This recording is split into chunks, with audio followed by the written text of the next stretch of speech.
বরিশালে বৃষ্টির প্রার্থনায় বিশেষ ইস্তিসকার নামাজ অনুষ্ঠিত হয়েছে। বৃহস্পতিবার সকাল ৯টার দিকে নগরীর গির্জা মহল্লা এক স্কুল মাঠে এই নামাজের আয়োজন করা হয়। বিশেষ নামাজের ইমামতি করেন নগরীর জামে কসাই মসজিদের ইমাম মাওলানা কামাল উদ্দিন মইনি। নামাজ নগরীর বিভিন্ন স্থানের মানুষ অংশগ্রহণ করেন।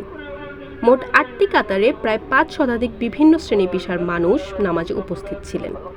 নামাজ শেষে দোয়া মোনাজাতের বৃষ্টির জন্য আল্লাহর রহমত কামনা করা হয়।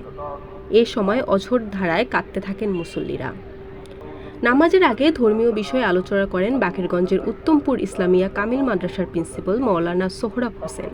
তিনি বলেন, দেশব্যাপী বয়ে চলা তীব্র দাবদাহ মানুষের কষ্টের কারণ হয়ে উঠেছে। এ থেকে পরিত্রাণে মহান আল্লাহর কাছে বেশি বেশি সাহায্য প্রার্থনা করা প্রয়োজন।